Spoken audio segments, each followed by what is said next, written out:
Hello viewers, Tollywood story এক্সপ্লেনারে তোমাদের সবাইকে স্বাগত জানিয়ে রাঙামতি তীরন্দাজের আজকের পর্বের রিভিউ আমি শুরু করছি।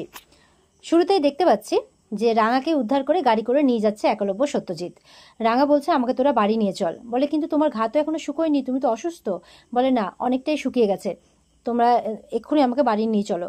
ওরা আমাকে ইঞ্জেকশন দিয়েছে তো সেই জন্য আমার মাথাটা ঝিমঝিম করছে, চোখে আমি ঝাপসা দেখছি, বাকি আমি ঠিক আছি। তখন একলব্য বলছে কি করবো সত্যজিৎ বাবু, বাড়ি নিয়ে যাই নাকি, তারপর ওখান থেকে ট্রিটমেন্টের ব্যবস্থা করব? বলে হ্যাঁ তাই করুন। তো এই বলে বাড়ি নিয়ে যাচ্ছে। আর এদিকে দেখা যাচ্ছে বৃন্দা আহিরিকে বলছে তুমি তাড়াতাড়ি ওখানে একটা ফোন করো। ওদিকে পাঞ্চালি কিন্তু অঙ্কুরকে ফোন করেছিল, কারণ অঙ্কুরের নাকি একলব্যের সাথে কথা হয়েছে। একলব্য নাকি ওখানে সত্যজিৎ বাবুকেও ডেকেছে, নিশ্চয়ই কোনো ব্যাপার আছে, সেই জন্য সত্যজিৎ বাবুকে ডেকেছে। এরকম হলে তোরা রাঙাকে উদ্ধার করে নেবে। ঠিক তখনই কিন্তু ময়না আসে, মানে আহিরিকে বলছে তুমি একলব্যকে ফোন করো এক্ষুনি। যখন আহিরি ফোন করতে যাবে তখনই ময়না আসে, আর ময়নাকে দেখে ফোন করাটা বন্ধ করে দেয়। তো ময়না বলছে এক্ষুনি নিচে চলো বড় বৌদি। বলে কেন, কি হয়েছে? বলে একলব্যরা নাকি ইয়েকে উদ্ধার করেছে, রাঙাকে। এটা শুনে তো একদম বৃন্দা আর আহিরি একদম চোখ মুখ বড় বড় করে দেয়, কারণ তারা তো ভাবতেই পারেনি যে রাঙা এত তাড়াতাড়ি উদ্ধার হয়ে যাবে। বলছে ওখানে রাঙার মতো নাকি আরও মানুষকে রাখা হয়েছিল, আর সেটা নাকি পুরো ফলস, একটা ফলস মানসিক স্বাস্থ্য কেন্দ্র তৈরি করা হয়েছিল শুধুমাত্র টাকা আদায়ের জন্যে। ভালো ভালো মানুষকে ওখানে আটকে রাখা হচ্ছিল আর টাকা কামাই করা হচ্ছিল। তো রাঙা ওখানে গিয়ে সবাইকেই উদ্ধার করছিল, আর উদ্ধার করার সময় নাকি একলব্য ওখানে পৌঁছে যায় আর রাঙাকে বাঁচিয়ে নেয়। এবার ময়না চলে যায়, আবার বৃন্দা বলছে দেখলে তো আমি বলছিলাম না রাঙাকে ওরা উদ্ধার করে নেবে। বলে যতই উদ্ধার করুক না কেন, রাঙা যতই বাকিদের বাঁচানোর চেষ্টা করুক না কেন, এটা কখনোই জানতে পারবে না যে কে ওকে তীর মেরেছিল আর কে ওকে ওই জায়গায় পৌঁছেছিল। আহিরি বলছে তুমি টেনশন করো না, চলো নিচে চলো। আবার ময়না এসছে, তোমরা এখানে কি করছো? আর ময়নাকে দেখে বারবার কেঁপে উঠছে ওরা, বলছে কি করছো চলো। এদিকে ওরা এবার নিচে যায়। নিচে ওদিকে একলব্যের বাবা মা খুব চিন্তা করছে রাঙার জন্যে। ওদিকে মানে একলব্যের মা বলছে রাঙাটার ওই রকম অবস্থা। অঙ্কুর বলছে যে ওরা বলছিল যে রাঙা নাকি হসপিটাল যেতে চাইছে না। তখন রাঙার শ্বশুরমশাই বলছে এরকম করলে হয় নাকি, অতগুলো ঘা কি একসঙ্গে এক সপ্তাহের মধ্যে কি শুকিয়ে যায় নাকি? হসপিটালে তো যেতেই হবে। রাঙামতির শাশুড়ি মাও বলছে হসপিটালে তো যেতেই হবে। তখন অঙ্কুর বলছে যে যেটুকু আছে সেটুকু নাকি বাড়িতে থেকে ট্রিটমেন্ট করা সম্ভব, একলব্য বলছে। একলব্যের মার আর কি বলবে, কিছু বলার নেই। এদিকে ময়না বলছে ও বাবা, বাড়িতে যদি রাঙার পেছন পেছন ওই লোকগুলো বাড়িতে চলে আসে আর আমাদেরকে যদি তীর মেরে দেয় তাহলে কি হবে? এবার বৃন্দার অ্যাক্টিং শুরু। বৃন্দা বলছে না রে, আমরা না রাঙাকে দূরে ঠেলতে ঠেলতে একদম দূরেই সরিয়ে দিয়েছি, এরকম করলে কিভাবে হবে বল? এবার মেয়েটাকে আমাদের কাছে টেনে নেওয়ার পালা। মেয়েটাকে আমরা সবাই মিলে সেবা শুশ্রূষা করে একদম সুস্থ করে তুলবো, তাই বলছে। তাই না আহিরি বলো? এরকম আহিরিকেও বলছে, আহিরিও তো অ্যাক্টিং করা হাসি হাসছে। আর বৃন্দার যতই কথা বলছে পাঞ্চালি কিন্তু সহ্য করতে পারছে না। পাঞ্চালি ওই আর চোখেই দেখছে, মানে বুঝতে পারছে যে এগুলো সব ন্যাকামোই, এদের আর কিছু নয়। এরপরে কিন্তু কলিং বেল বেজে ওঠে, আর একলব্যের মা বাবা খুশি হয়ে যায় যে ওই বুঝি রাঙা এসেছে, আর পাঞ্চালি দরজা খুলতে চলে যায়। বৃন্দা আবার জিজ্ঞাসা করছে অঙ্কুরকে যে ওখানে একলব্য আর কিছু জানালো, ওখানে কাদেরকে অ্যারেস্ট করেছে? অঙ্কুর বলছে না, যা বলার সত্যজিৎ বাবু এসে বলবেন। এদিকে দেখা যাচ্ছে রাঙা তো বাড়িতে চলে আসে। এবার রাঙাকে দেখে তো রাঙার শাশুড়ি মা পুরো বুকে জড়িয়ে নিয়েছে, তাকে খুব করে আদর করে দিচ্ছে, এতদিন পর দেখলো বলে কথা। রাঙা বলছে তুই কাঁদছিস কেন রে মা? তুই আমাকে দেখতে পাচ্ছিস না? দেখ এই তো আমি দাঁড়িয়ে আছি, কাঁদছিস কেন? তখন রাঙাকে খুব করে আদর করে দিচ্ছে, খুব কাঁদছে, মানে রাঙামতির শাশুড়ি মা আর কি। আর ভগবানকে ধন্যবাদ জানাচ্ছে আর কি, যে ভগবান তাদের রাঙামতিকে তাদের কাছে ফিরিয়ে দিয়েছে। আর ওদিকে তার বাবার কাছে গেছে, মানে শ্বশুরমশাইয়ের কাছে।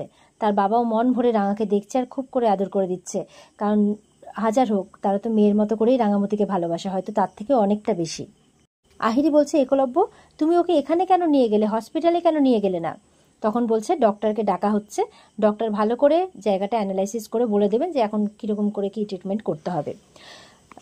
এদিকে বৃন্দা কিন্তু আহিরিকে চুপ করে বলছে কি ব্যাপার বলো তো, রাঙার শরীরের এই অবস্থা, এই অবস্থায় ও গুন্ডাদের মেরে অতগুলো মেয়েকে উদ্ধার করলো কি করে ওখানে? বুঝতেই তো পারছি না আমি কিছু। রাঙাকে দেখে তো এদিকে সবাই খুব খুশি। এদিকে আহিরি কিছু বুঝতে না পেরে রাঙাকেই জিজ্ঞাসা করছে। রাঙাকে যখন উপরে ঘরে নিয়ে যাচ্ছে, মানে একলব্য বললো ওকে এখানে না থেকে উপরে নিয়ে যাওয়া হোক, বলছে আচ্ছা রাঙা, ওই ক্রিমিনালগুলোকে কে ফিট করেছে, কেন, কারা কিভাবে কি করেছে কিছু জানতে পারলে? রাঙাকে অসুস্থ শরীরে জিজ্ঞাসা করছে। রাঙা কিন্তু একটু অবাক হয়ে তাদের দিকে তাকিয়ে আছে, সবাই অবাক হয়ে তাকিয়েছে, এ কি আশ্চর্য ব্যাপার, ওকে জিজ্ঞাসা করছে, এমনি শরীর ভালো না, সবে ফিরলো মেয়েটা বাড়িতে এতদিন পর। তো এবার সত্যজিৎ তখন বলছে না, এখনো কিছু জানা যায়নি, তবে যাদেরকে ধরা গেছে তাদের একটু চাপ দিলেই গড়গড় করে সব সত্যি কথাটা বলে দেবে, যে কারা তীর মেরেছিল, কারা কিডন্যাপ করে ওখানে রাঙাকে নিয়ে গেছে, সবটা। বড় বড় ক্রিমিনালরা আমাদের কাছে কেঁচো হয়ে যায়, এরা তো কোন চুনোপুটি। এটা শুনে কিন্তু বৃন্দা আর আহিরির একেবারে মানে কি বলবো, মানে অবাক, কি প্রচন্ড ভয় পেয়ে যায়। বাপরে, যদি ধরে নেয় তাহলে কি হবে? বৃন্দা তো বেশি করে ভয় পাচ্ছে। রাঙাকে তো উপরে নিয়ে চলে যায়, আর একলব্যের মা তখন তার বাবার বুকে মাথা রেখে খুব কাঁদছে, মানে এটা খুশির কান্না যে এতদিন পর তারা তাদের রাঙাকে পেয়েছে। আর ওদিকে বৃন্দা বলছে, এবার কি হবে আহিরি? সত্যজিৎ বাবু তো বলছেন যে ওরা নাকি গড়গড় করে সব সত্যি কথাটা বলে দেবে।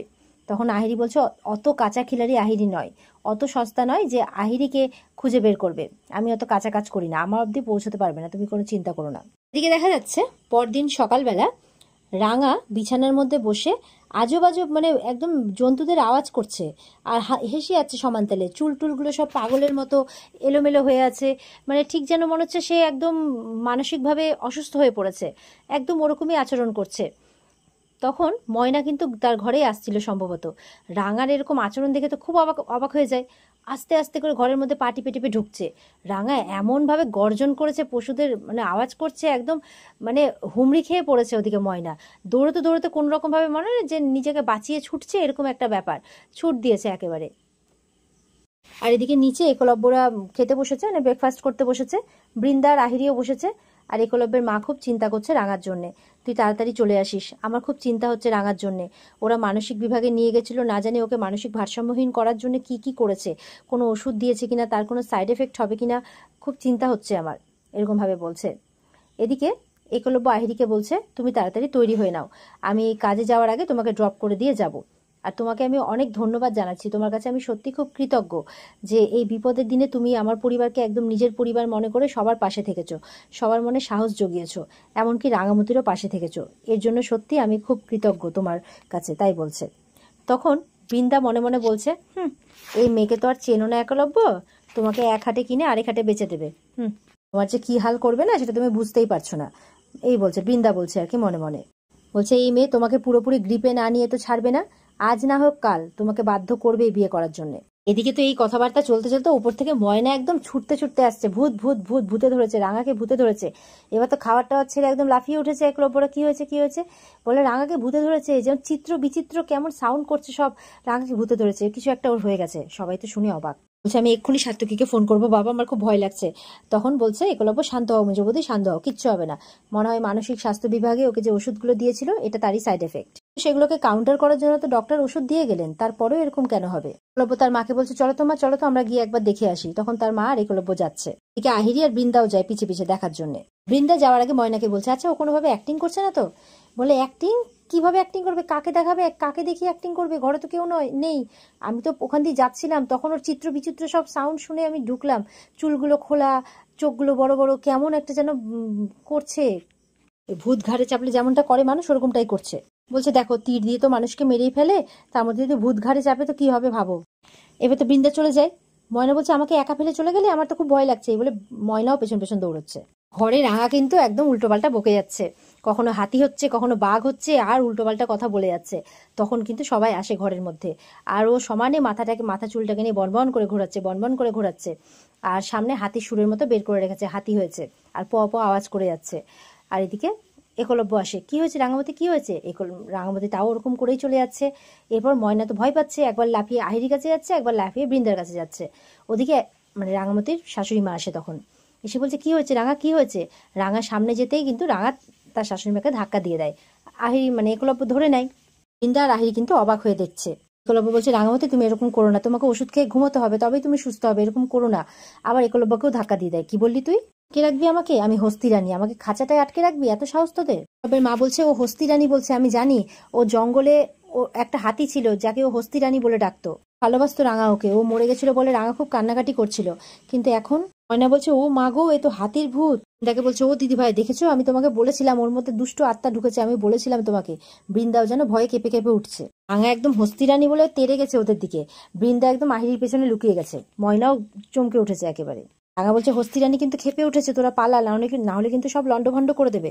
আহিরি শুধুমাত্র খুব সন্দেহজনক দৃষ্টিতে দেখছে, বোঝার চেষ্টা করছে এটা রাঙার অ্যাক্টিং নাকি সত্যি। বাবু বলছে, তোমরা সবাই যাও, আমি ওকে সামলে নিচ্ছি। একলব্যের মা বলছে, না আমি কোথাও যাব না, একলব্য ইশারা করে তার মাদেরকে বলছে বাকিদেরকে সরাতে।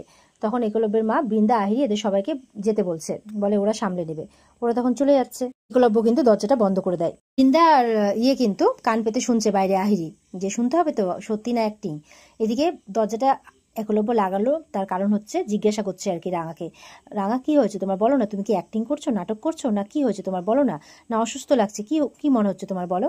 একলব্যের মাও বলছে বলো না রাঙা, মানে বল না, তুই কি নাটক করছিস, বল না। তখন রাঙা কিন্তু পেছন ঘুরে দেখছে যে হ্যাঁ ঠিক কান পেতে শুনছে। তখন একলব্য আর তার মাকে খুব ইশারা করছে, ওই যে দাঁড়িয়ে আছে দাঁড়িয়ে আছে, খেপেছে খেপেছে, সরে যা সরে যা, এইভাবে দেখাচ্ছে। ওরা কিছু বুঝতে পারছে না। তারপর দরজার কাছে একলব্য গিয়ে দেখে সত্যিই তো কান পাচ্ছে। ওরা বুঝতে পারে এবার রাঙা অ্যাক্টিং করছে। তখন সরে যা করছে রাঙা খালি। আর একলব্য কি করে, ইচ্ছা করে দরজাটা খুলে দেয়। আর ওরা একদম হুড়মুড় করে সামনে এসে পড়ে। আর রাঙা এদিক থেকে একটা জিনিস ছুঁড়ে মারে, সেটা বৃন্দার কপালে গিয়ে লাগে। এরপর একলব্য বলছে, বড় বৌদি, আহিরি তোমাদেরকে যে বললাম নিচে যেতে, তোমরা এখানে দাঁড়িয়ে কি করছো? আহিরি তুমি তো রেসপন্সিবল, তুমি তো এরকম নও, তাহলে তুমি কেন এরকম করছো? যাও তোমরা নিচে যাও। একলব্যের মাও বলছে, দেখছো না কি অবস্থা, যাও নিচে যাও। এবার ওরা নিচে চলে যায়। বৃন্দার মাথায় তো খুব লেগেছে, মাথাটা ধরেই যাচ্ছে ওরকম। এদিকে একলব্য আবার দরজাটা লাগিয়ে দেয়। রাঙা বলছে, ঘাবড়াস না রে, আমি অভিনয়টাই করছিলাম। তখন যেন একলব্য আর একলব্যের মা হাঁপ ছেড়ে বাঁচে, মানে একটু শান্তি পায় আর কি। এদিকে ময়না কিন্তু করেছে, সাত্তকীকে ফোন করেছে। সাত্তকীকে ফোন করে বলছে রাঙার কিছু একটা হয়ে গেছে, ওর মাথা একেবারে খারাপ হয়ে গেছে, ওকে ভূতে ভর করেছে, ওই যে আমি মঞ্জুলিকা, একদম ওই টাইপের গো। হ্যাঁ, ওদিক থেকে সাত্তকী কিন্তু খুব বকাবকি শুরু করেছে। আর এই চমকে উঠছে, তুমি আমাকে বকছো কেন বলো তো, বিশেষ না হলে তুমি এসে দেখো। তো এর বকবক না শুনে ওদিকে সাত্তকী ফোনটাই কেটে দিয়েছে। বলে আমার ফোনটা কেটে দিল, এত বড় সাহস, তাই বলছে। এদিকে বলছে আমার খুব ভয় লাগছে আর ঠাকুর ঠাকুর করছে।